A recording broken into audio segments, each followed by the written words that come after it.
तो भाई 1000 लाख करोड़ लीक्स के बाद फाइनली सोनी को थोड़ी अकल आई और स्पाइडरमैन ब्रांड न्यू डे का सेकंड ट्रेलर ऑफिशियली रिलीज कर ही दिया। पर एक बात तो कहनी पड़ेगी, ये ट्रेलर पिछले ट्रेलर से भी ज्यादा ब्यूटीफुली बनाया गया है और इस ट्रेलर में पिछले ट्रेलर के मुकाबले काफी हिडन डिटेल्स, कॉमिक रेफरेंसेस और थ्योरीज छुपी हैं जो कि मूवी से काफी हद तक कनेक्ट हो सकती हैं। और पर्सनली अगर आपने नोटिस किया हो तो इस मूवी के कलर्स मुझे काफी पसंद आ रहे हैं, ब्राइट और कलरफुल, जिसमें स्पाइडरमैन का सूट भी बिल्कुल रेड और ब्लू के कंट्रास्ट के साथ एकदम कॉमिक एक्यूरेट स्पाइडरमैन की फील दे रहा है। तो भाई अब आप लोगों को ज्यादा ना पकाते हुए ट्रेलर का ब्रेकडाउन शुरू करते हैं।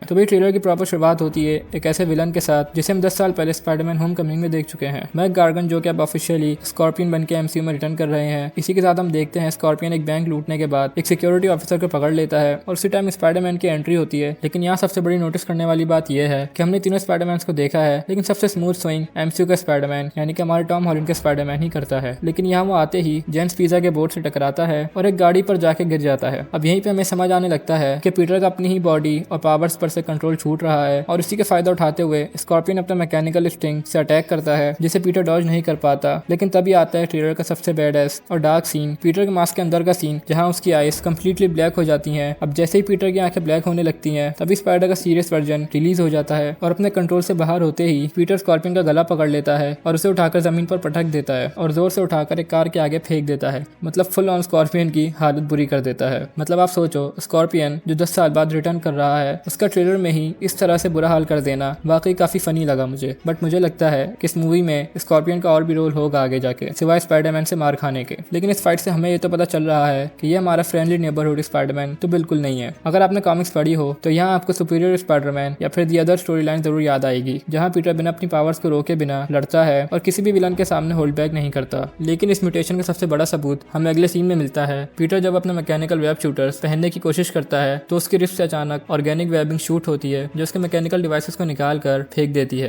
टॉम हॉलैंड के स्पाइडरमैन ने नो वे होम में टोबी मैगवायर के स्पाइडरमैन से जो सुना था, अब उसकी खुद की बॉडी में वही बायोलॉजिकल चेंज यानी स्पाइडर प्यूबर्टी शुरू हो चुकी है। लेकिन कंट्रोल ना होने की वजह से ये ऑर्गेनिक वेव्स इतने फोर्स से निकलती है कि पीटर पूरा बैलेंस हो जाता है। एक्शन के बीच मार्वल हमें एक बहुत बड़ा इमोशनल हैवी पंच देता है जो कि हमें नेक्स्ट सीन में दिखता है। पीटर अभी भी नो वे होम के स्पेल के बाद मूव ऑन नहीं कर पाया है। वो छुपकर नेड और एमजे को सोशल मीडिया पर स्टॉक करता है, जहां नेड ने एमआईटी के फाइनल सेमेस्टर की फोटो डाली है। मतलब काफी साल बीत चुके हैं, दोस्तों की जिंदगी आगे बढ़ चुकी है, लेकिन हमारा पीटर पार्कर वहीं का वहीं है। फिर हम एक और छोटी और जबरदस्त डिटेल देखते हैं, पीटर के चेहरे पर स्टिचेस लगे हैं। पहले स्टार्क टेक या हैप्पी होगन उसके स्टिचेस करता था, पर अब वो बिल्कुल अकेला है और खुद को स्टिच करना सीख चुका है। मतलब इसी तरह की छोटी छोटी डिटेल्स से हमें पीटर की मैच्योरिटी इस मूवी में दिखाई जाएगी। अपनी इस अनकंट्रोलेबल म्यूटेशन और ऑर्गेनिक वेबिंग की प्रॉब्लम को लेकर पीटर जाता है एम्पायर स्टेट यूनिवर्सिटी में डॉक्टर ब्रूस बैनर के पास, क्योंकि पूरे एमसीयू में सेल्यूलर म्यूटेशन और बायोलॉजी को ब्रूस बैनर से बेहतर कोई नहीं जानता। यहाँ हम देखते हैं कि ब्रूस बैनर अब स्मार्ट हल्क नहीं बल्कि इंसानी रूप में है। वो पीटर को अपने नया और अपग्रेडेड इनहिबिटर डिवाइस दिखाता है। अगर आप स्क्रीन पर ध्यान से जूम इन करें तो इस डिवाइस पर स्टार्क इंडस्ट्रीज का लोगो है और लिखा है गामा सप्रेशन एक्टिव। इसका मतलब है टोनी ने मरने से पहले बैनर के लिए स्टैक पर काम किया था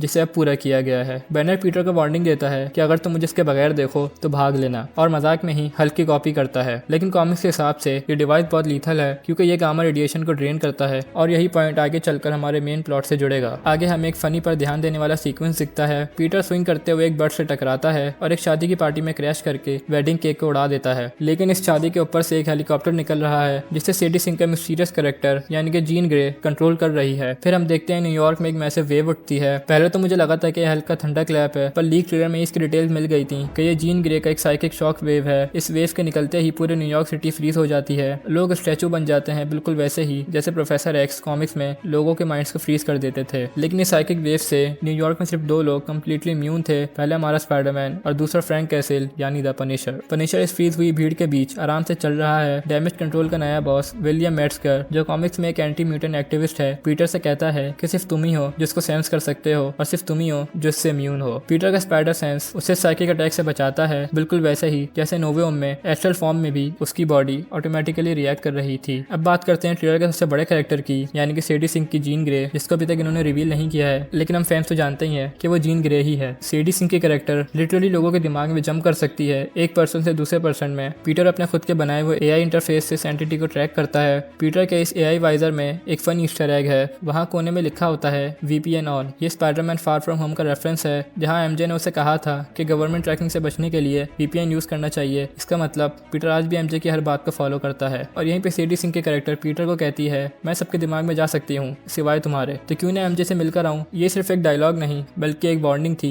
और जब सेडी सिंह का कैरेक्टर देखती है स्पाइडरमैन उसका पीछा नहीं छोड़ रहा तो ये सीधा ब्रूस बैनर के पास पहुंचती है और उसके हाथ से उसकी इनहिबिटर डिवाइस निकाल देती है। और यही एंट्री होती है द सैवेज हल्क की। जो हल्क इतने सालों से दबा हुआ था वो एक बहुत ही खतरनाक फॉर्म में बनकर रिटर्न करता है। और यही हमें पता चलता है कि बैनर के माइंड को सेडी सिंह के कैरेक्टर कंट्रोल कर रही है। और फिर हम देखते हैं हल्क और स्पाइडरमैन की एपिक चेस शुरू होती है। हल्क अपना आइकॉनिक थंडर क्लैप मारता है जिसे हमने आखिरी बार द इनक्रेडिबल हल्क में देखा था। स्पाइडरमैन इस अटैक छोड़कर बहुत दूर जाकर गिरता है और फिर हम लास्ट में देखते हैं स्पाइडरमैन और हल्क एक टूटती हुई बिल्डिंग से नीचे गिर रहे हैं और पीटर के हाथ में एक डिवाइस है जिसे वो शायद हल्क को वापस शांत करने के लिए लगाने की कोशिश कर रहा है। चलिए अब थोड़ा पीछे चलते हैं और नेट के कमरे की दीवार पर लगे हुए क्लूज को देखते हैं। नेट ने एक वेबसाइट बनाई है जिसका नाम है spidertracker.net। इसे आप रियल लाइफ में भी सर्च कर सकते हैं। नेट ने पूरी प्रोफाइलिंग कर रखी है। Male 18 to 25 years old, queen's accent, first appearance 2016 civil war. और एमसीयू में स्पाइडरमैन सबसे पहले सिविल वॉर में ही अपीयर हुआ था जो कि 2016 में हुई थी। और सबसे मजेदार बात वहाँ स्पाइडरमैन की हाइट लिखी होती है जो कि बिल्कुल हमारे रियल लाइफ टॉम हॉलैंड की एग्जैक्ट हाइट है। वहीं हम देखते हैं कि नेट काफी करीब पहुंच चुका होता है कि पीटर पार्कर ही स्पाइडरमैन है। अपनी धमकी के बाद पीटर तुरंत एमजे को सिक्योर करने के लिए उसे लेकर पनिशर की बोट पर जाता है जिसका नाम गोल्डन गर्ल है। यहाँ हम देखते हैं दी हैंड निंजास की वापसी। वेबसाइट के मुताबिक ये वही हैंड निंजास हैं जिन्हें हमने नेटफ्लिक्स के डेयरडेविल में देखा था। इनका अटैक पैटर्न बहुत ही कोऑर्डिनेटेड होता है। ये एक के बाद एक स्वार्म करते हैं ताकि जिससे लड़ रहे हैं वो थक जाए। लेकिन हमारा पीटर अब नॉर्मल नहीं रहा। क्लाइमेक्स शॉट में पीटर अपना मास्क निकालता है, उसकी आइज फिर से कम्प्लीटली ब्लैक म्यूटेटिंग मोड में आती हैं और वो अपनी ऑर्गेनिक वेबिंग से एक ऐसा वेब टॉर्नेडो जनरेट करता है जो पूरे प्रिजन के निंजास को एक ही झटके में दीवार पर चिपका देती है। और ट्रेलर का एंड हमेशा की तरह क्लासिक मार्वल कॉमेडी शॉट से होता है जहां स्पाइडरमैन को प्रिजन के अंदर जाने से कुछ गार्ड्स रोकते हैं। वहीं स्पाइडरमैन कहता है स्ट्रेचिंग बहुत जरूरी है, क्या तुम स्ट्रेचिंग करते हो? लेकिन यहाँ सवाल आता है कि वो प्रिजन में किसे छुड़ाने जा रहा था। अब फैन थ्योरीज के मुताबिक तो ये सबको पता है कि प्रिजन में और कोई नहीं बल्कि मैट मर्डॉक यानी हमारा डेयरडेविल है। और अगर ऐसा होता है तो ये मूवी सीधा डेयरडेविल बॉर्न अगेन सीजन 2 से कनेक्ट कर सकती है।